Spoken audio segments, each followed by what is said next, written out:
He wants to jump 1,000 cars. Sir, you have 1,000 cars. I don't think I'd attempt to try this stunt. Or we owe this horsepower to Uncle Sam. Too many cars. car. You know, roses would be... Like I put my beer belly on it. If you can't immediately tell somebody how many cars you have. You'll really give those uppity yuppies something to think about. Stay on the bar. Don't go off the bar with your Bronco. 1980 Volvo horns, what's right? I want to have a man's coolant. And he's like, oh, I thought it'd be small. It's for a small car. And I'm like, yeah, but it's still an automatic transmission. They're never going to be light. It's definitely going to have to crash. Starting off with Brad buying another car. That's the West. Internet. You know, is this a Nigerian oil print? I also wish you drove a Tan Camry. Anyways, Anyway, that's a horrible, very horrible podcast content. very Talking about a picture. inside joke.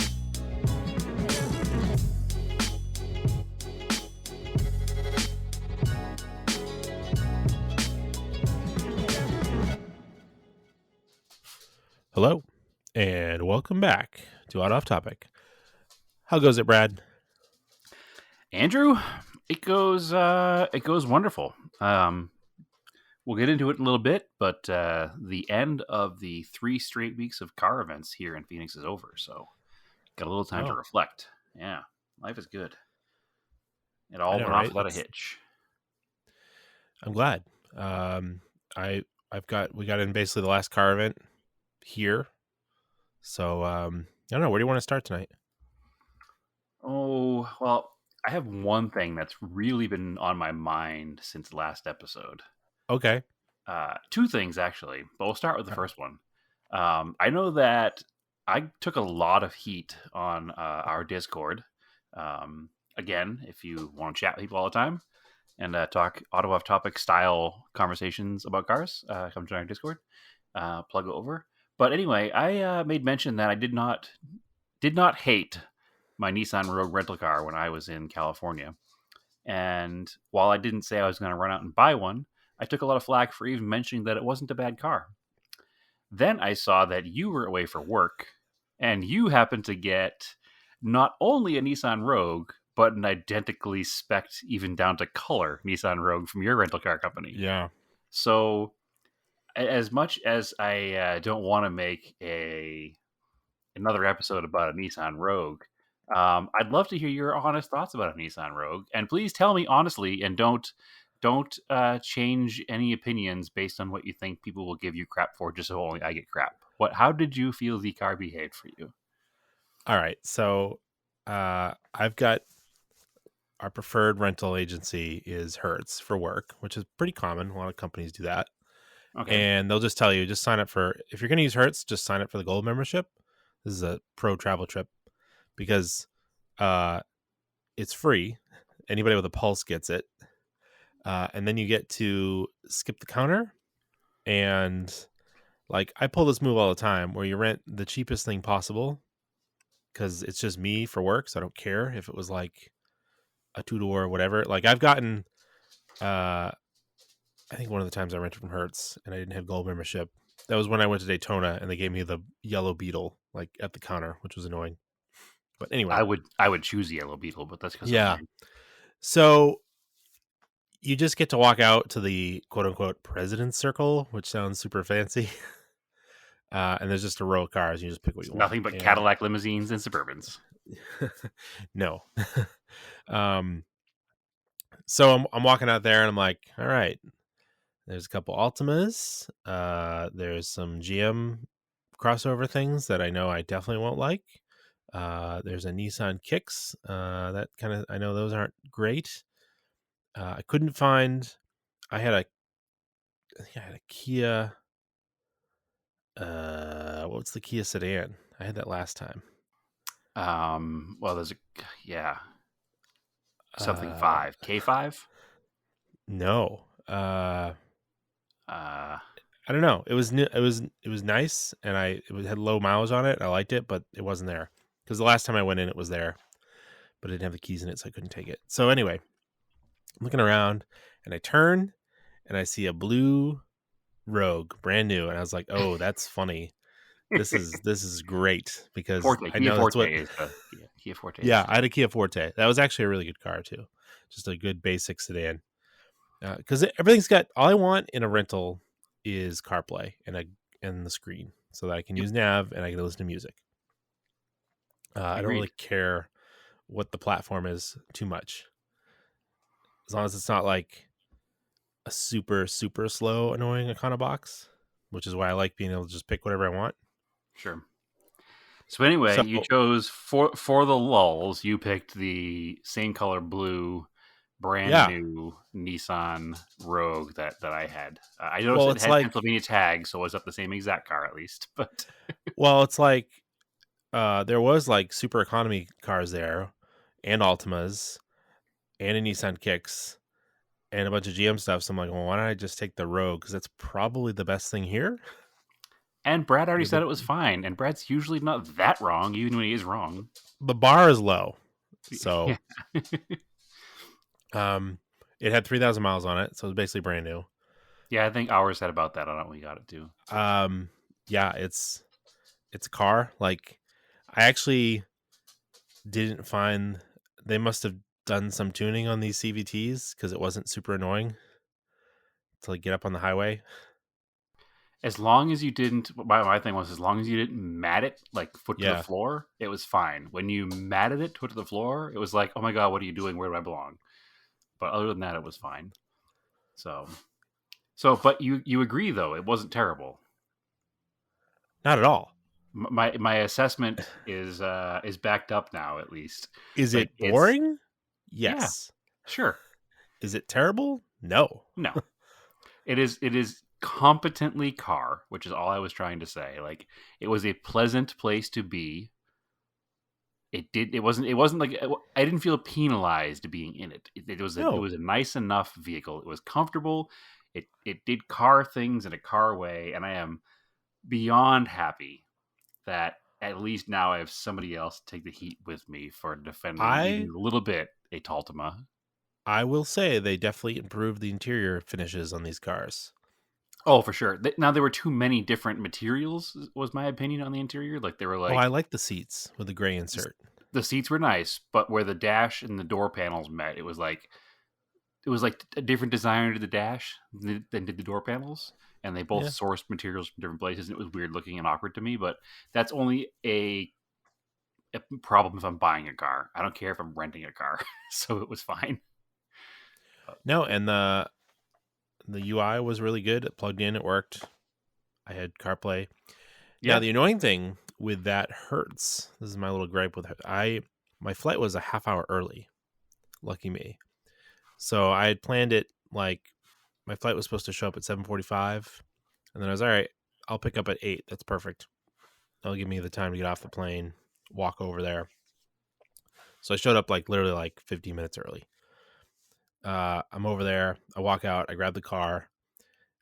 I back out. I go to the gate. There's nobody around. I was like, okay. And like other rental car places are open. I'm like, what's going on here? So I like open up my email. I'm like, all right, I'm going to call someone because it's really annoying. And then I see the hours are 8 a.m. till 12 p.m. or 8 a.m. till midnight.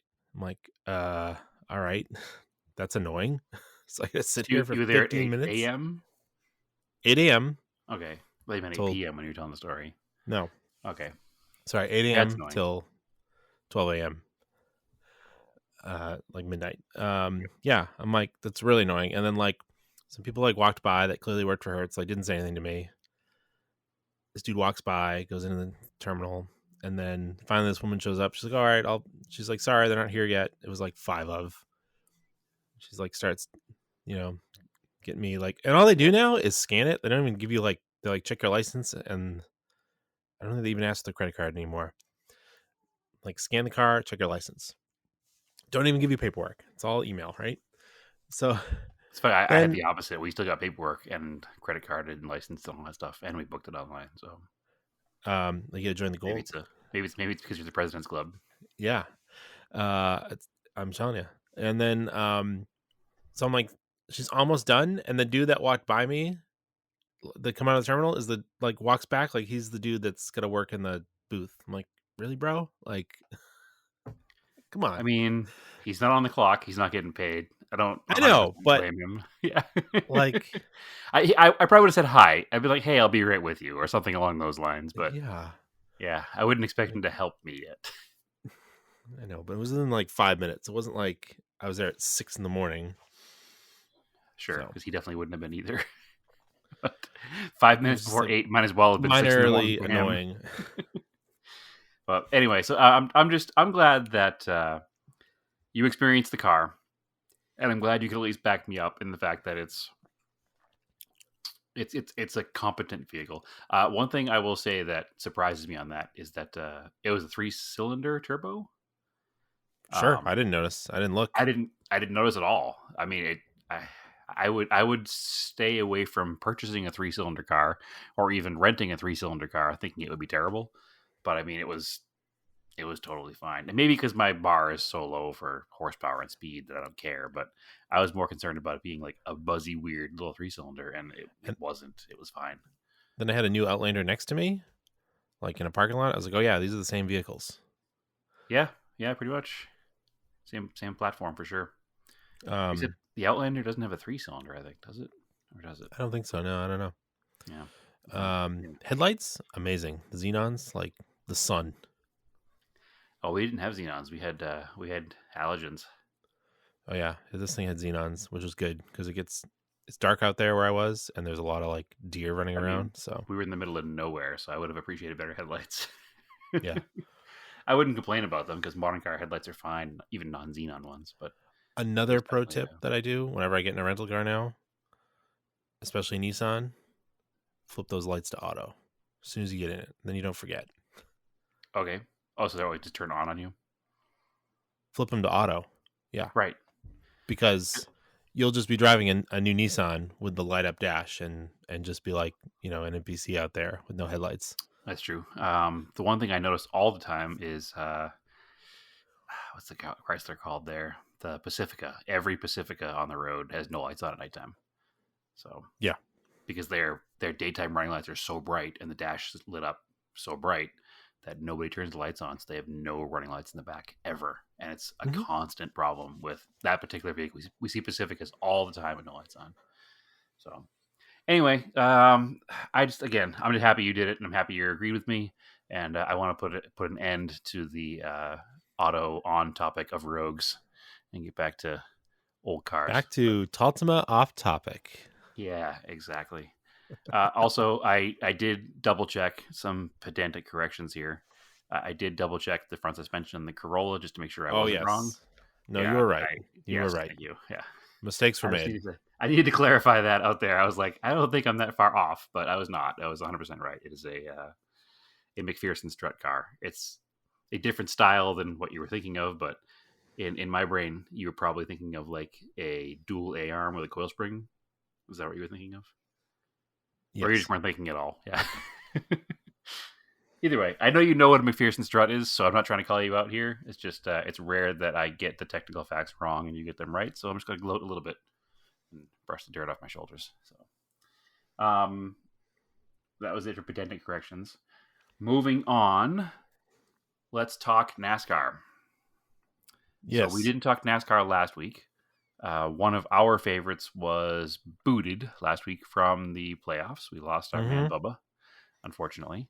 I think we lost Chastain too. Was that the week before? That was before, I think. The three. I don't know. That was last week too, I think. But so yeah, we lost our Trackhouse guy and our 2311 guy.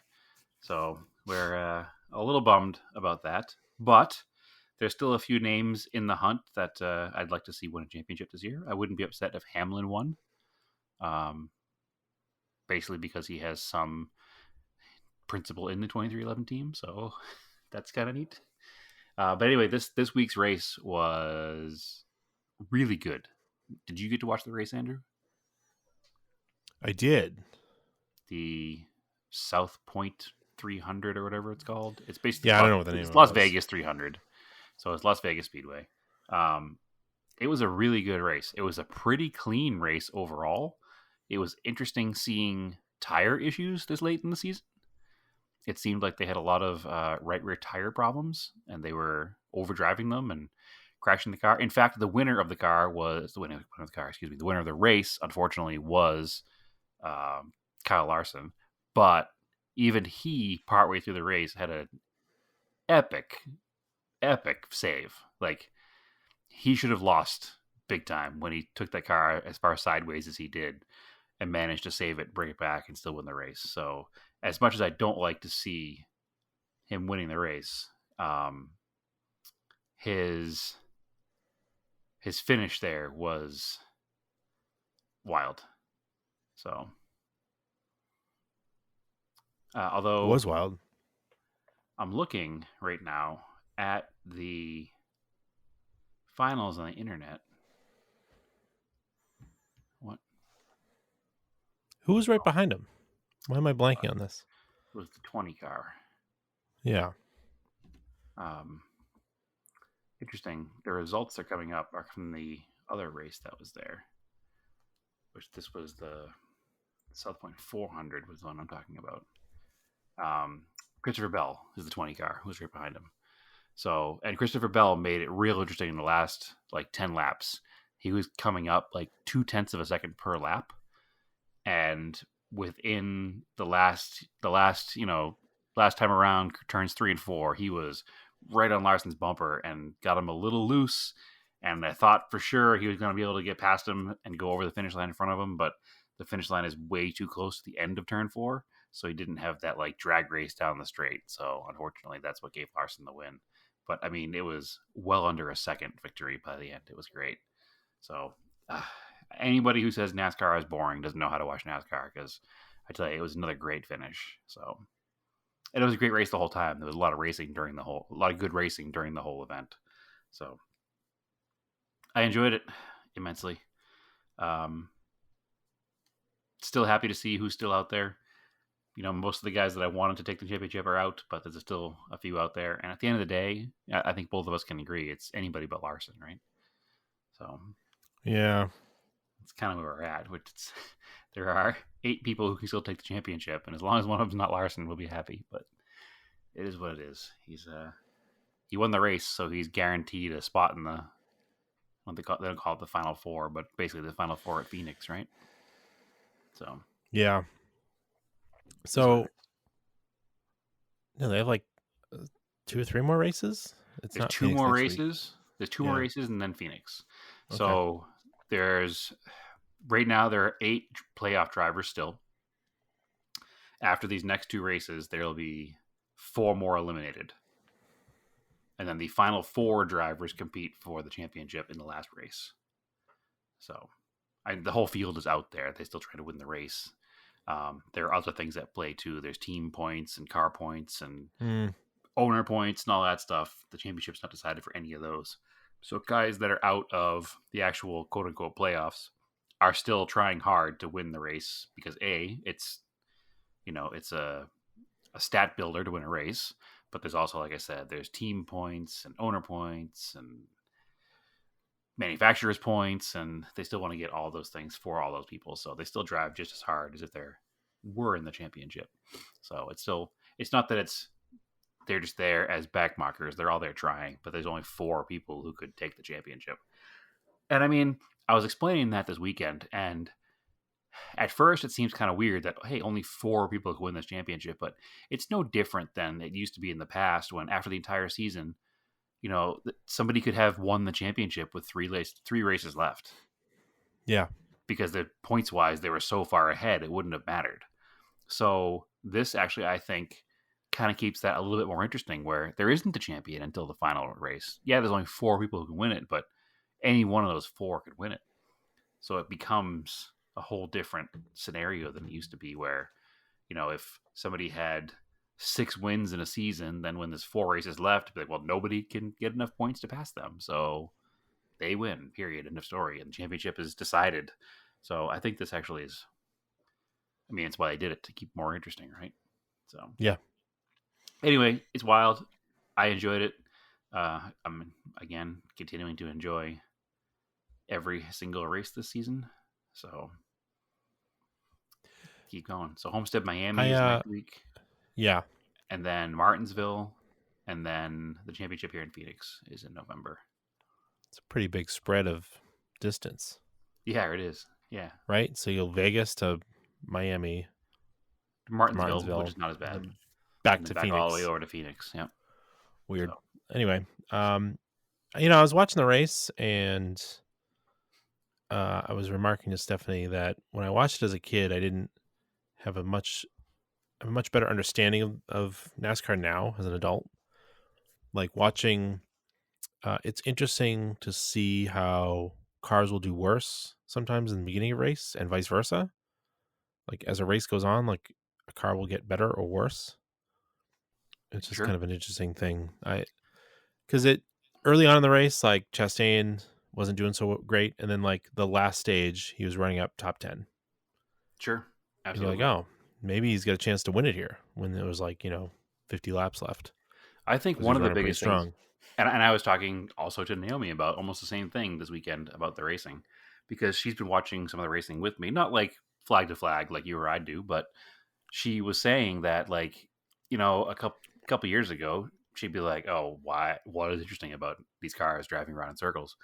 But even her, or even she, I should say, now appreciates all of the minutia of the event and the pit strategies and Yeah. tire strategy and all the stuff that's happening while it's going on top of the really good side by side door handle to door handle racing that's happening. Like there's really, once you understand what's going on, and again, same as you, as a kid, I just want to watch cars race and crash. But there's so much more to it, and it's probably the same in any sport. You watch enough baseball, you start to get baseball strategy, right? That's really what a fan of the sport does, and you Yeah, learn we more and watched- more about it. There's been several races where the drivers that we like have just made terrible decisions on pit strategy, or just like the way it shook out with a yellow flag or something, and they just get completely shuffled to the back. Yep, After having like a strong race. It's really interesting. it's all part of the game. And they're still having a lot of trouble with like getting wheels tight, which is crazy after like 2 years. Sure. Well, I think the biggest thing with the wheels is that whole indexing problem, where you can tighten the wheel on, but it's not over those posts, or the posts aren't. Yeah, it's weird because there's like 25 openings in the back of the wheel for the post to fit in or something. They're like almost every bit of the machine face is a hole. Yep. For it to fit. Yeah, it's almost like you have to try hard not to get it in place, but Yeah, that's what it is. I mean, at the end of the day, they're doing a full tank of gas and 4 tires in 9 seconds. So the room for error is there whenever you're trying to do anything that fast. So it's an insane fast pit stop. And I mean, they're still manually jacking these cars too, also in that 9 seconds. It's not like it's air jacks. Like it's a pretty impressive feat to see them do it. So I can see why mistakes are made, because you're trying to get everything done in 9 seconds. A 9.2 versus a 9.7 second pit stop is 4 or 5 positions leaving the pits. So it's huge to get it done fast. And that couple tenths is a couple positions, and that's win or lose the race right there. So I hope they never go to air jacks, because that is part of the athleticism of the pit crew, is the jacking. Yeah, no, I agree.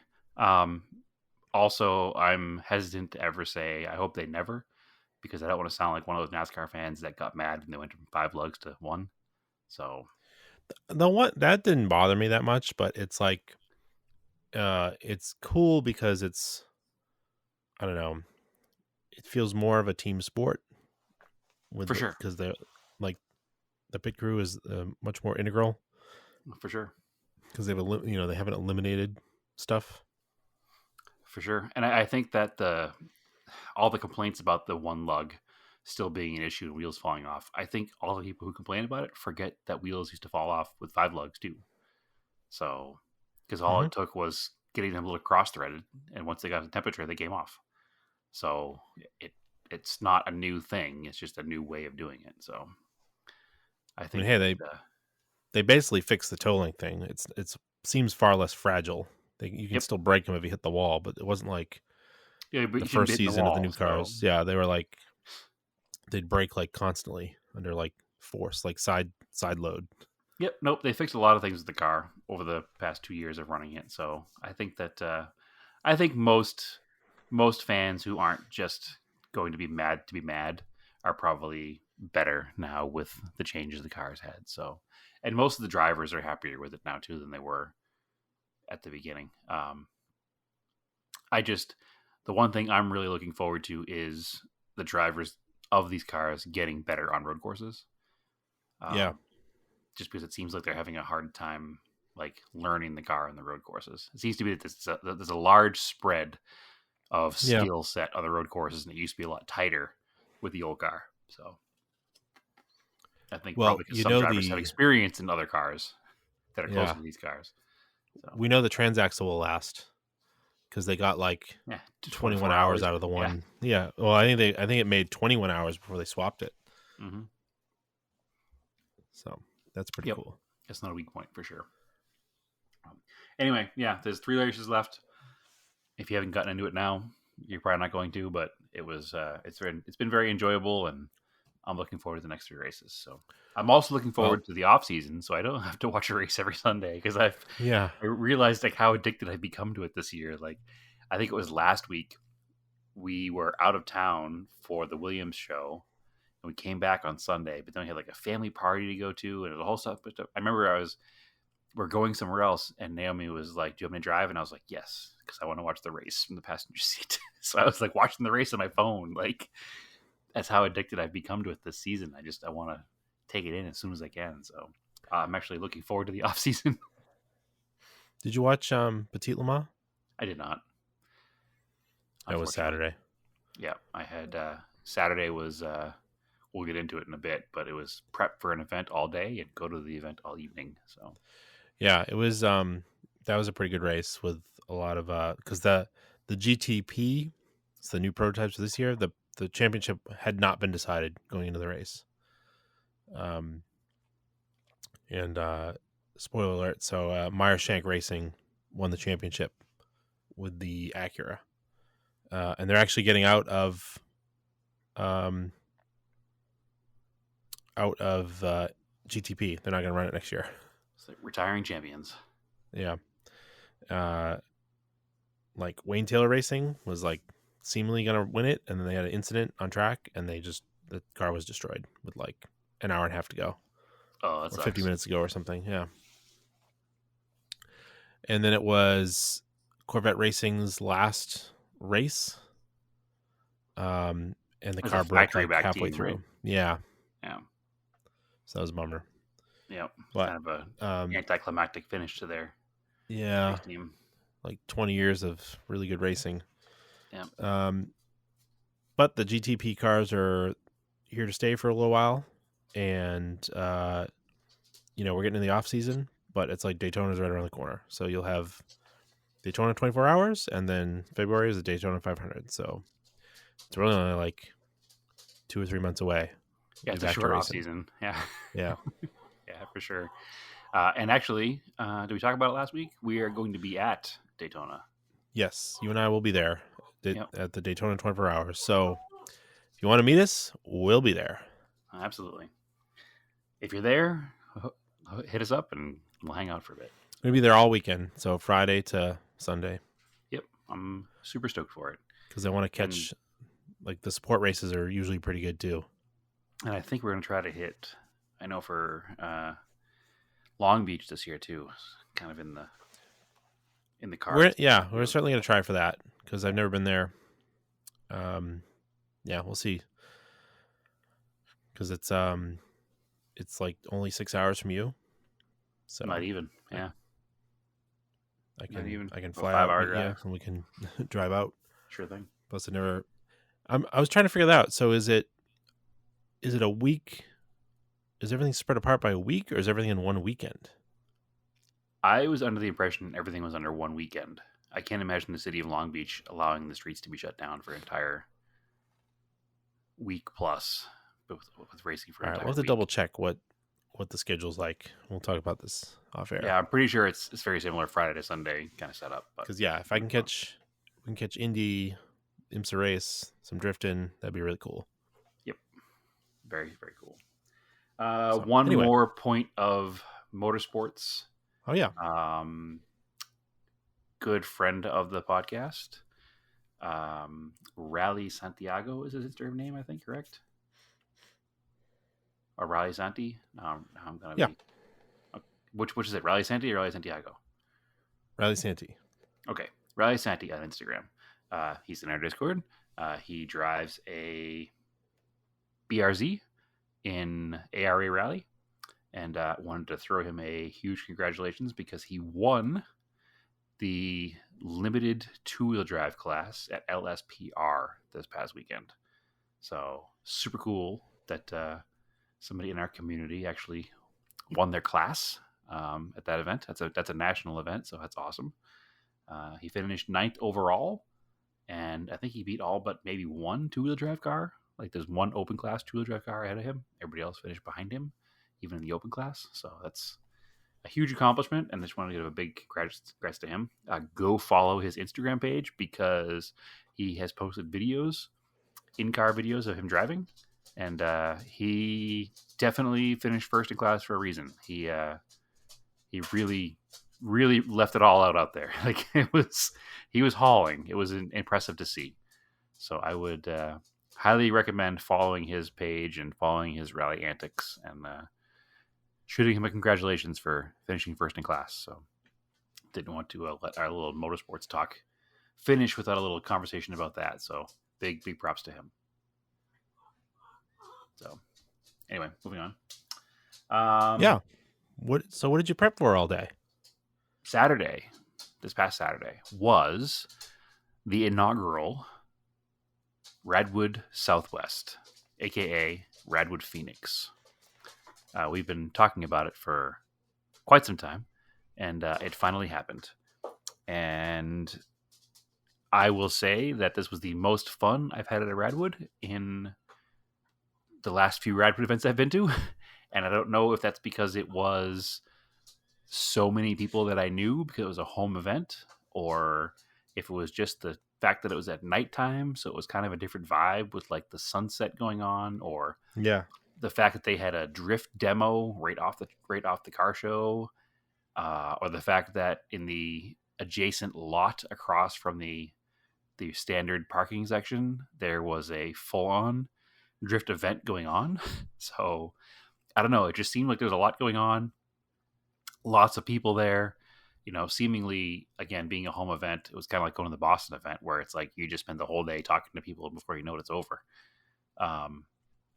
But it was a great event, and huge props to Art and Warren for listening to a few of us locals and taking some of our advice and hooking up with some of the people they needed to get some pretty epic cars there. Because while it wasn't the largest Radwood event by any means, it was as far as car quality goes, it was pretty high up there. So cool. There was some real nice stuff. So I decided I was going to bring the Mercor. Quick question.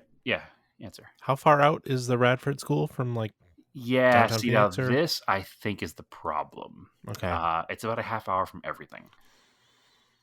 But okay, now a half hour from everything doesn't sound bad.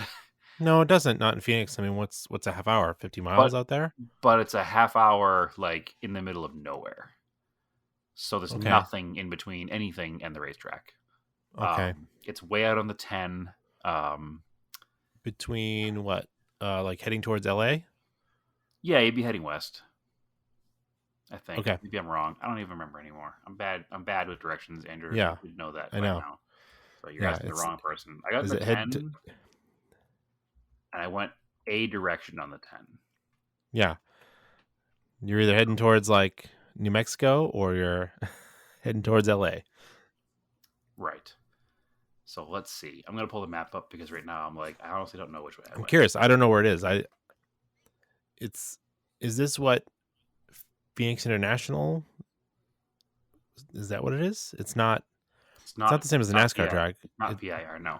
Okay, so I was wrong. You're heading towards Mexico. Okay. So, New Mexico. Yes. And eventually, 10 goes kind of south. Yeah. Kind of southeast, but yes, you're heading towards New Mexico. So it's the opposite way. It's almost dead south out of Phoenix because the way the 10 comes across, it goes sort of towards Tucson. It goes to Tucson, not sort of towards Tucson. So the 10 goes across to California, but then like in Phoenix, it makes like a hard right almost and goes down to Tucson. So the track is about a half hour outside of it's about a half hour outside of where I am in Phoenix. I can tell you that. And then it's probably That's not that bad. It's not that bad, but you have to You're, understand like, the Phoenix North mentality. Phoenix. You have to understand the Phoenix mentality, though. Like, That's far for people in Phoenix. it's far. A half hour is far. It is. We have every block has repeating businesses. Like, Yes. if you want to go to a Wendy's, you can go to a Wendy's in your neighborhood because there's going to be one. Now, I'm not encouraging people to go to Wendy's. I'm just saying that's how it's laid out here. Because it was laid out in a grid, everything's within 5 minutes of your house. Yeah. I understand that from visiting there now a bunch of times. Yeah. You're like, oh, I don't need to drive a half hour away because the Target is only 5 minutes away. Like, it has to be no a matter really where you special are. store. There's a Target in 5 minutes. So driving a half hour becomes a lot.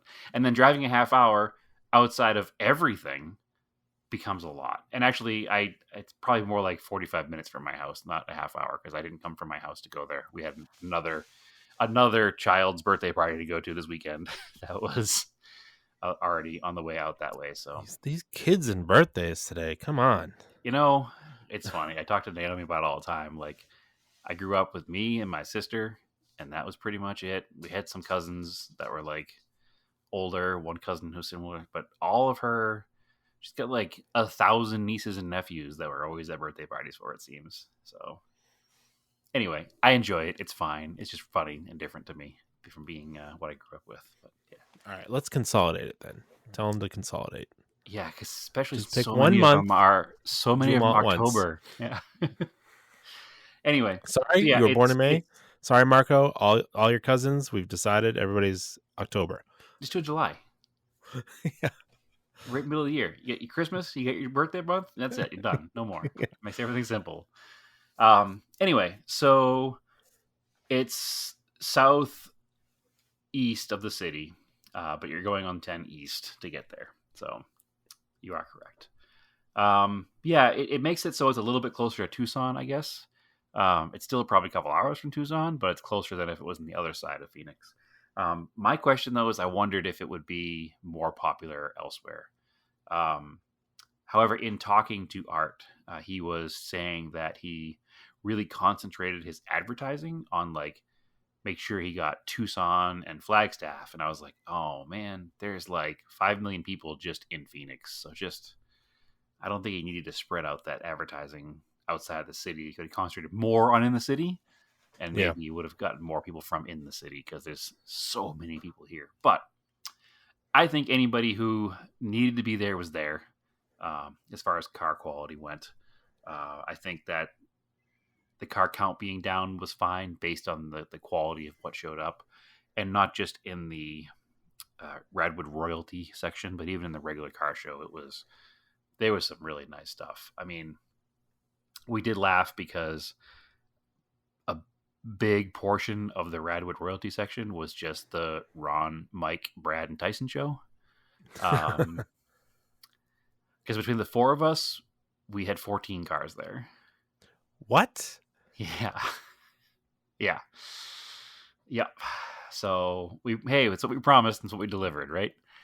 It was going to be 16, but I was down a couple drivers last minute, so we would have had 16 cars for the four of us there, but it is what it is. If you got to bring the show that we all go to drive all over the country for, to us, we're going to bring as many cars as we can and make multiple trips if necessary. It's only 4 cars per person. It is. It's not that bad, right? So it's totally normal. Art parked all Ron's cars facing each other, which is kind of neat in like a little round circle parking area. So Ron brought 2 Preludes, CRX, which technically is Nanette's, not Ron's. So, but anyway, so his 2 Preludes, Nanette CRX, and the Starion. Our friend Mike, who's the Turbo Ford and Ford guy, brought his Capri RS that he brings to all the Radwoods, but he also brought an SVO Mustang ×2 and a Ford EXP Turbo, which is dumb rare and cool.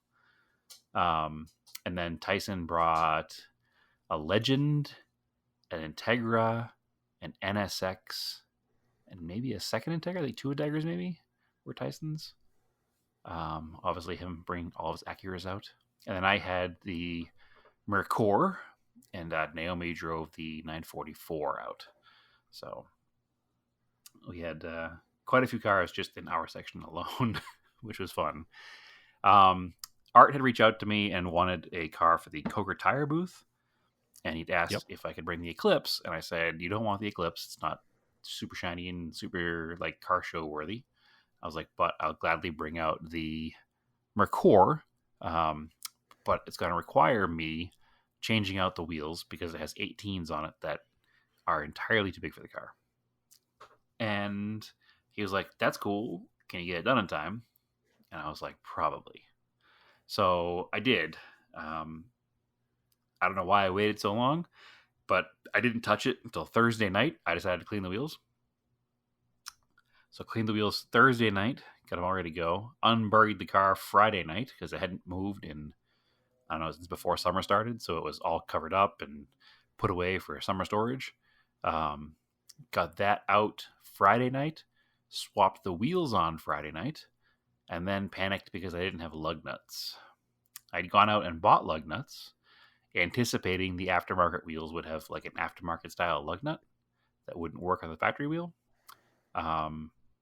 Thankfully they did, because the lug nuts I bought were the correct thread pitch, but the lug nuts were too small for the lug holes. And when you tightened them up, they just went right through the wheels and right to the hub. So that didn't help. I managed to put 3 lugs on each wheel, because the aftermarket wheels had locks on them that were even a smaller diameter than the ones that I bought. So they didn't fit either.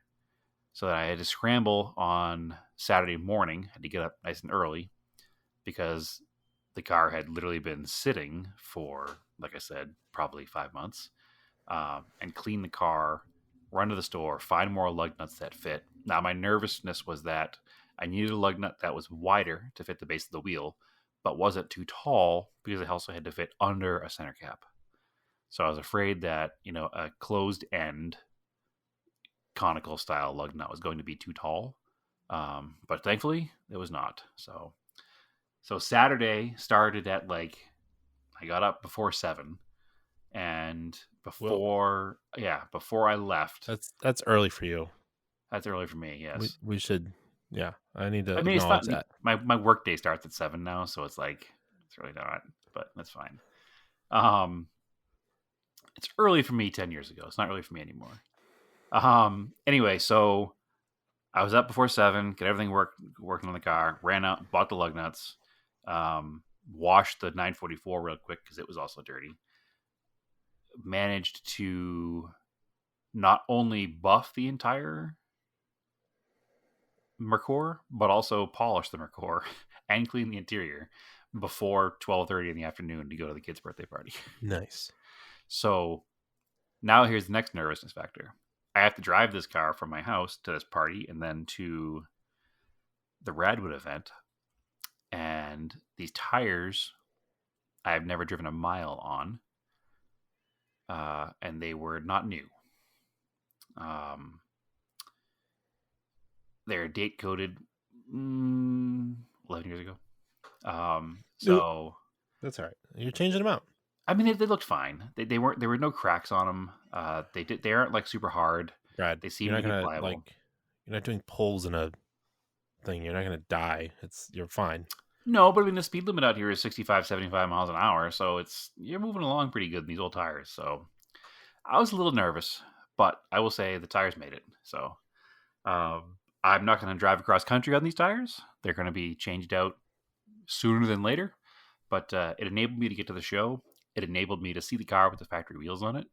I spent a ton of time. I spent a ton of time cleaning them. A ton of time. I spent an entire evening after work, from 4 o'clock till midnight, cleaning 4 wheels. It took forever because they were very dingy.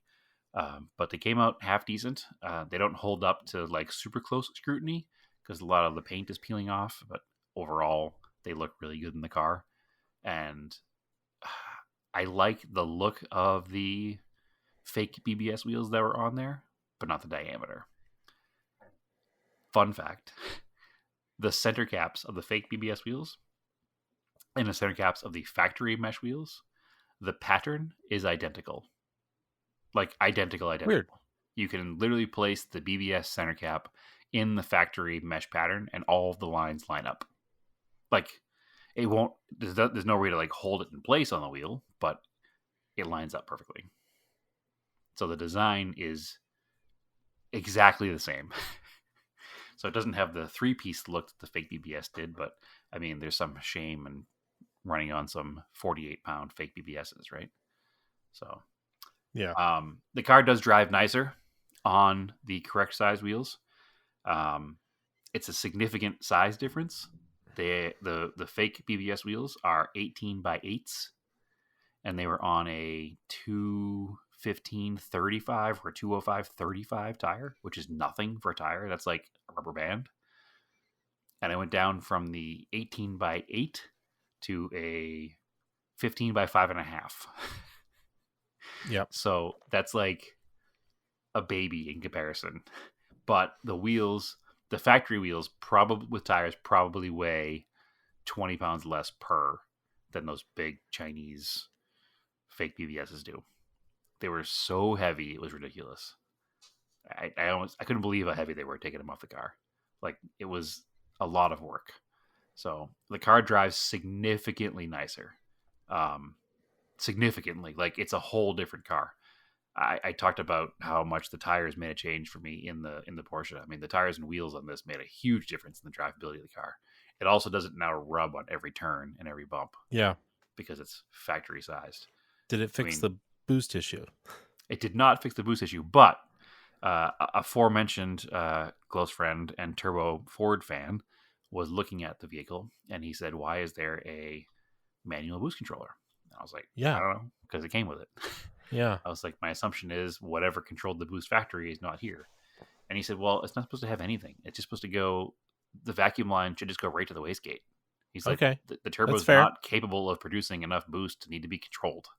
Like, just unplug that thing and plug it directly into the turbo, into the wastegate. I was like, are you sure? And he's like, 100% sure. That's how all my cars run. And I was like, oh, okay. So I haven't done it yet because this was just Saturday. And Was this Michael? Yes. Yeah. Yeah. So that's this week's plan. I haven't put the car away yet. I'm going to go do that and do a couple pulls in it and see how it works. Because after telling him exactly what it's doing, his assumption is that that cheap boost controller is probably not holding boost properly. That's possible. It's I just can see doing that. weird. It's just doing weird things. So I'm not 100% convinced, only because of that issue I had where occasionally it just smokes out the back of the car. So we'll see. I still think it's probably a bad turbo, but either way, it's step one is trying to find out what kind of boost it's making. So Well, that's what I was trying to tell you was grab a manual gauge and just yep. No, throws it 100%. in. I have it saved in my Amazon to do it. I haven't bought the part yet. Again, it was summertime and the car got parked, and it was just I didn't even think about it. I honestly, other than walking by it when I was going to mow the lawn, forgot it existed. So that was kind of this whole summer's plan with the car. I was not even worried about it. I concentrated on the Corolla so much that I didn't even think about it. So anyway, yeah, unfortunately, I lost my two of my three drivers the day before the event. And honestly, I didn't even think Naomi was going to be able to drive a car out because of the birthday party and shuttling around some other kids in the family that she had been asked to do. But at the end, that got changed. So she was able to bring the Porsche out a little late. Unfortunately, since I didn't know she was going to be doing that, I didn't get the Porsche properly cleaned. And I'm a little embarrassed about how dirty it was. But Oh boy. listen, I have this, like, it's my thing. Like, I'm really good at keeping cars nice and clean, and I drove that car all summer, and I haven't given it much love other than washing it, so it was starting to get faded again from the sun because it's Phoenix, and I hadn't been maintaining it, so I had a little bit of paint fade more than I liked. So it's funny because I wasn't going to have her bring it because of that, and then Ron was like, "Why do you only have one car here?" So I told him my tale of woe of drivers having to back out for various reasons. Yeah. And he's like, so Naomi's coming? And I was like, yeah. Well, what's she driving? I was like, she's going to drive her car and she's going to park out in the spectator lot. He's like, absolutely not. I was like, no, what happened. That's what's happening. She's like, no, have her bring the damn car. And I was like, no, it's fine. And he's like, no, have her bring the damn car. So he peer pressured me So also he peer pressured me, and I told him the car was dirty, and he said he'd help me clean it when it got there, which turned out wasn't true, but that's beside the point. But he peer pressured me to the level where I was pretty sure he was just going to call her and tell her to bring the car if I didn't. So I figured I probably should. So I called her, and she was like, yeah, 100% I'll drive the car. Obviously, I like driving the car. So she brought the car out. Also, she said that the tires made a huge improvement over the old tires as well. So it's not just me. Yeah, so the car was there. Did it look great? I don't think it did. Parked it in the back, and it is what it is. I was considering bringing it to the November event in LA just to make up for it and have it all clean for that event, but we'll see what happens. Okay. I'm sure everybody noticed, and they all hate you now. You know why everybody noticed? And you're Because banned from Radwood. I brought it up to everybody because I was so embarrassed by it. I had to let them know Okay. not how it normally looks. So anyway, Radisson show was, I think I talked about it in the podcast before. I met Michael Carpenter he runs IDR Racing, Italian Design Racing. They're IDR 87 on Instagram. He brought out the LM002 Lamborghini towing a Koenig Special 328 Ferrari Turbo, and won Radisson show handily. So that was super cool for him to bring that out.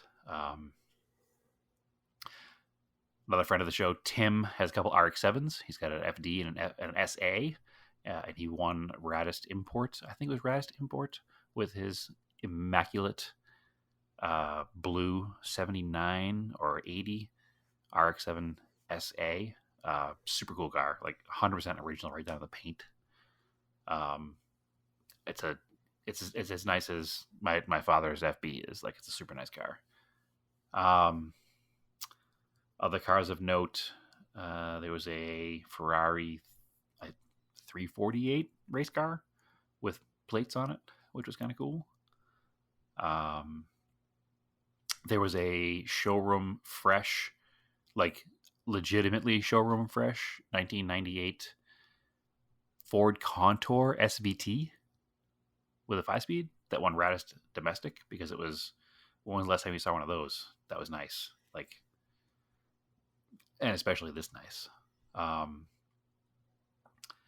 Fred Christian, who's a big Cressida guy out here, had finished his wagon in time, and he has an immaculate, like almost 100-point restored 86 Cressida station wagon. That was super cool to see out there. I mean, Instagram name Rogue Montero brought out his Pajero Evo. Mm-hmm. And he parked it up with our friend Josh from Adventure Driven Design and our other Montero friend Evan Martin, and they all had a little corner of the lot parked up to themselves. Super rad time. I mean, it's the venue's cool. It was at Radford Racing School. They were super stoked to have us there.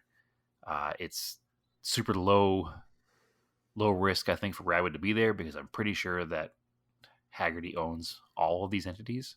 So it probably didn't cost them anything to have it there either, which is probably a big reason that it was there. So if they don't own Radford Racing School, they're definitely a huge partner with Radford Racing School. I know that at least. So yeah, it was a good time. I hope they do it again next year. In talking to Art when I was leaving, it seems like hopefully they will.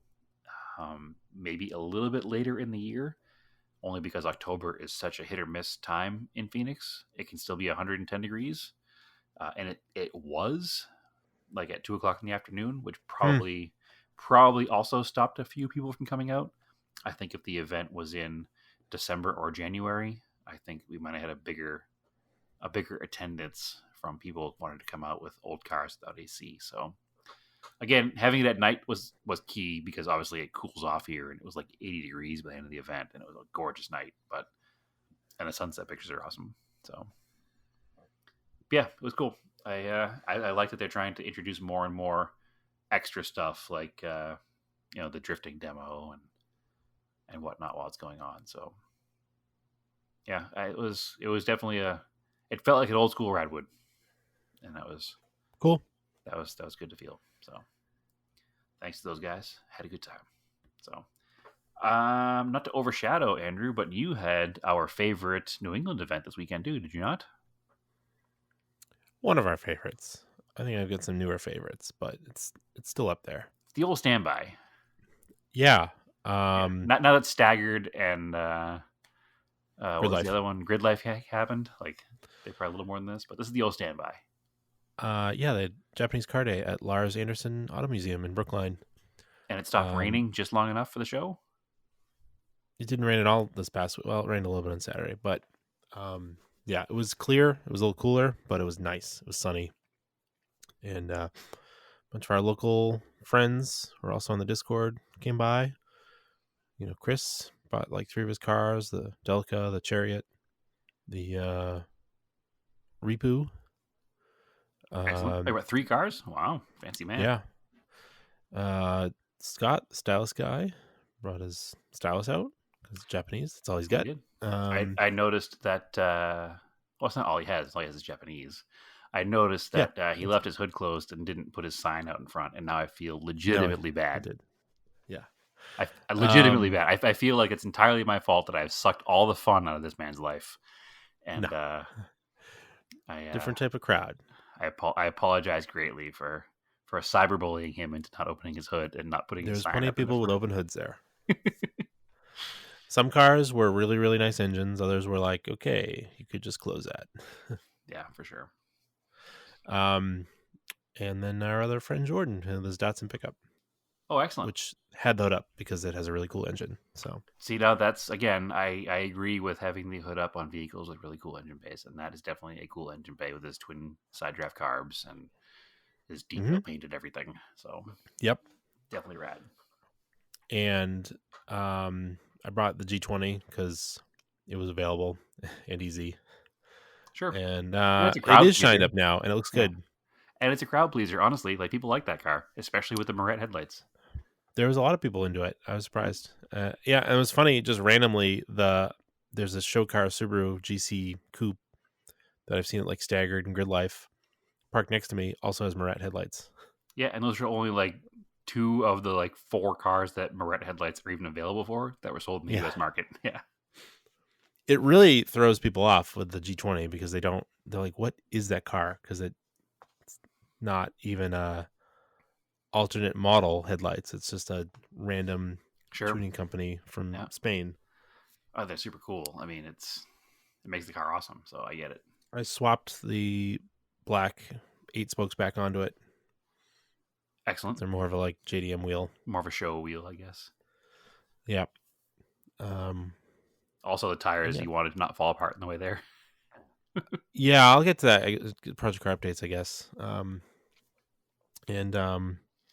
Yeah, it was fun. There was so many people. Like it. We left a little bit late, and we were almost not there in time to get in. So The show starts at 9, and it was like filled at like 8:55. yeah, I heard they were turning cars away at 9, even cars that were pre-registered, which is a bit of a bummer. Yeah. I think that when that show first started, there was a fear. We would carry that show. Yeah. Well, there was a fear that it wouldn't be able to sustain the amount of cars needed, so there were no cutoffs and no rules. I really think that they might need to think about instituting some kind of a Pre-registered only. either pre-reg only, or I don't want to be a huge like spoiler here, but like maybe a pre-05 rule or something. It needs something to, I don't know. It needs something. Because every year there's like 4 bone stock brand new Honda Accords too, for some reason, which take a space. No, there wasn't this year. No, it used to be the issue, No. but No. no. There's all show car stuff. I mean, the whole like 350Z, 300ZX like crew rolled in like right as I was rolling in. Sure. Whatever. I mean, 05 wouldn't cut those guys out though. they you know, the show used to be carried by the Datsun Club, so Yep. And then it transitioned to like us and our friends. yeah. So, but no, it's always been a great time. I always enjoy it. I do like supporting that museum. I'm bummed I haven't been there to see the rally car exhibit. There's some Oh. super clean cars that again, you're like, where are these cars? Like I never see them. Like, Yeah. there's a bunch of cars I've seen. There's a bunch of cars I've never seen. So Yeah, from the few it's- pictures I saw, everything looked pretty amazing. So yeah, it's always been one of There my was this- favorite local events out there. yeah. There was like just a couple super clean like 8086s that I'd never seen before. There was actually a really nice like 99 VR4 3000 GT. That was actually like super clean and perfectly stock. It's like it's funny that like a lot of those are like starting to come out of the woodwork now. Yep. Like people put them away and didn't use them, and There's they a were huge sports cars. there's a huge contingent of AE86s and TE72 Corollas down in like Connecticut, and I Mhm. bet those cars probably all Connecticut plates that came up too. But there's I was looking at pictures this past year on 8/6 Day, and there was a meet in Connecticut. And it was like, oh my god, is this Connecticut or is this like SoCal? Like there Yeah. were 25 cars there, and they were all dumb clean. So There was a GC8 coupe, so WRX. It looked like it had to be a 22B clone. It wasn't. I don't think it was a real 22B. Like, there's no way. sure, But it was a really well done clone. Like, it had the wide 6-boat speed lines, the flares. There's a half cage. I didn't see it with the hood up. I saw a picture that somebody on Instagram when the hood was up, it's got like the shaved front fenders that look like the WRC car, where they're just like flat sheet metal, like they look like tubs. okay, You know what I'm talking about? yep. No, a lot of drift guys do that too. Yeah. Probably to make up for the wide fenders, and had some like crazy engine work with the top mount. It looked really, really cool and super nice, and had like a later like GD STI interior with the blue Blue Ricardo. Alcantara. Yeah. Yeah, really, really cool looking car actually. Yeah, I'm not the world's biggest Subaru fan. In fact, I have owned one Subaru. I love which is a flip it. GC8s. But that body That's 'cause- style in particular yeah. is so good. So good. What else was like super cool? I mean, there's just a bunch of stuff. The only thing that's annoying is like, again, the people leaving. It's like, you just not leave a show like a jerk. Right. That's Like, also no one- very hoity-toity area with a lot of people with a lot of money, and it's only going to take the right person to get that whole event Well, shut down. I don't live in an area with $1 million homes either, but I still get annoyed with people with crackle tunes. So Oh yeah, I'm not saying it's just because of that, but I'm saying they crackle have the tunes are money. annoying. They have the money to fight it. Is what I'm saying. Yeah. It's just like, just stop. Like, it's so annoying. Like, Yep. I don't even. It's not impressive. And You're not impressing anybody. And it's a lot of like Mark V Supra Autos, like the new Supra. Like, Yes. it's just Well, it's because they're BMWs, so the crackle tune is easy. like the worst, like just accessories and then just crackle tunes out of there. Like, just stop, please. You know, we don't have So, a like, lot my of. favorite thing now is leaving shows with all these kids videoing and just going as slow as possible. Shifting at like 2300. Yeah. I do the same thing. And I've always done that. Even back in the day when it all first started, with leaving a show with a Camaro, people tell you, to a burnout. It's just like, absolutely not. You're not paying for my No. tires. Why am I doing that for? I don't want you to have a video of me doing that. If I'm going to do burnouts, it's going to be my own personal preference and my own personal videos that I'm going to take myself. So no, I agree. It's just like 100%. super annoying. Well, it's the whole thing of you don't want to ruin everything that you like, and that's going to ruin things you like. So people are going to start complaining, and then events aren't going to happen. So I was legitimately nervous about that with Radwood being at nighttime here, and there being drifting in an adjacent parking lot. Like, I was like, I should say parking lot. I should say track, because it was a track. But Why? It's at a racetrack. But I was afraid that people were going to start acting foolish in the parking lot. Just No. because of, mentality. And that's what happens at nighttime car shows. But thankfully, it ended very calmly, and everybody was an adult about things and left. So, and then it's in the middle of nowhere. And if they want to do a pull onto the highway, great. It's fine. So, but yeah, no, it's annoying. Stop doing it. Be a normal human being. Time and a place. Actually, it's not even true. There is no time and place for crackle tunes. They don't do anything. They only exist. They only exist to be annoying. They exist to be annoying and to gather attention. Yeah. This goes back to Bub Rub and Little Sis back in the day with their whistle tips. Yeah. It's the same energy. So anyway, it was a really good show, and I'm happy we got it in with no rain. So yeah, considering it's been raining pretty much every day there. I really tried to take the Galant. I got it out. I got a sticker on it. It's not rolling very easily, so I think one of the calipers is stuck, which is annoying. But I If also you let just the car drive sit it for enough, a year. it'll just go through. It'll power through it. It's fine. Yeah, I've done that. Yeah, it'll power through it. No Um, problems. So Whatever. it was funny though. Power, so it's fine. It is. It was funny though because I brought it to the sticker guy, and he was like, "Oh, I haven't seen one of these in forever. This thing's super cool." I was like, "All right, I'm definitely passing." I'm passing this time. Yeah, this guy's not a dick. Perfect. He was asking me about the ones that are down the street. I was like, I've never tried that guy. I gotta go down there and see him. See what's up. with him." I've talked to him, but he wasn't selling last time I talked to him, so very long time Well, ago. I don't care if he's not selling right now, but I'll just tell him, listen, if you don't want to sell, Yeah. down the street. Yeah, I mean, I was in no position to buy them from him either, because when I was giving him a hard time for not fixing his Galant VR4s, I also had a Galant VR4 that was just sitting, not being touched. So I don't want him. Yeah. But I don't want him to get thrown away is the Right. problem. Yeah. You're like me and old So- Colts. Anyway, So speaking of which, actually, real quick subject change. My Yeah. old Galant is almost back together. So is it almost back together? I saw he just had the engine out. I actually saw Brad the at engine's out, and he's got all the machine work's all done, and it just needs to be assembled and put back together. But like, it's all been cleaned up, and it's all ready to go. I don't know if that's like almost ready to go back together, but yeah. But it's a lot further along than it was when I had it. Put Yeah. it that way. I think actually after saw this him at winter. he was there at Japanese Car Day. Oh, is he? Excellent. So was Jeremy Nutt, but he didn't have his Talon done yet. So, Excellent. Anyway, but yeah, Project Car updates. I did mine already, so it's only you.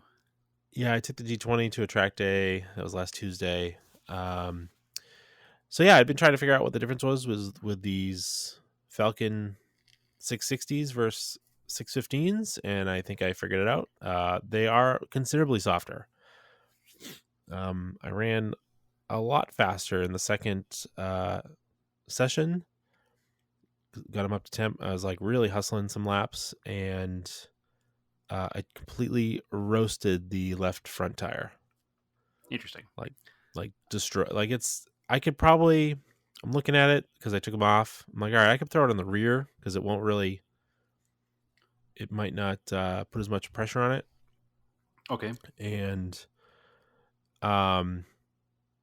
just Thompson has a lot of right hand turns. Sure. I was going to ask if it's a lot of And- right-hand turn heavy track. Yep. And just being a front wheel drive, you're just late braking, putting a lot of weight on that outside front tire as you're turning. And it just ruined it. So several people are like, oh, they like more pressure. I'm like, well, I was running pretty high pressure. So, and then I've heard some other people say that they aren't good for front wheel drive cars. So I'm like, well, maybe that's the problem. I should run more negative camber. I can't. Car's Yeah. just camber limited, Cambered out. unfortunately. Yeah. I've got the max. I've already got the Cusco arms that adjust it the most it can go. So I could run some more in the rear by putting like the camber bolts because it's got struts. Sure. Because I did notice when I took off the rear tires, the inside of the rear tires was basically brand new. Interesting. Like they hadn't been touching. So, I will probably go back to 615s. I mean, just for longevity's sake, you're not setting records and winning races here, so you might as well use a tire that lasts longer. They last longer. They're like, if I was doing like a time attack, the 660s, but it wasn't clear from any of the marketing or any of the stuff on Tire Rack what the actual difference was because the tread wear was the same. Well, I should try to convince you now to go for some 600 tread Bahamas. Give them a go. So yeah, that was my pedantic correction, is that you can over tire a car. Yes. And I found the limit. The G20 is perfect on 615s. Anything stickier, it's not as great. I mean, it probably is it if was you're trying great. to win a race. Yeah. It did stick better, and I did run faster. What felt like faster. I don't do any timing on purpose. Yeah, if you were doing a time attack, it would be the better choice of a tire. It would be. But my tire budget is to buy one set a year. Right. And I've nearly destroyed this set in 2 events. 8 sessions, which is not great. No. Thankfully, though, it's the end of the year, so. Yeah, and I'll get a few more out of them at the beginning of next year, and then I'll buy some new ones. It's whatever. That's the part of the game. When you want to do track days, your tires are consumable. So yep, you just try to spread it out a little bit more. Nope, I get it. I certainly have a hard time with tires myself, so I get you. Well, it's either that or they age out. I either wear them out so fast or they age out, right? It's like well, most of the tires on my street cars, which all my cars are street cars, they age out before they wear out. So yeah, I very rarely wear out tires. Like I probably have to put tires in the Colt next year because I put them on the car when I bought it. And what was that? 2014. And what I would do with the black 8 spokes when I wear the Zenuses out that are on them just from driving, because they're definitely heat cycled out, but they're fine for driving around the street. I will go back to some Yoko Flavas for that. Yep. Because they're much those longer are really good. Yeah.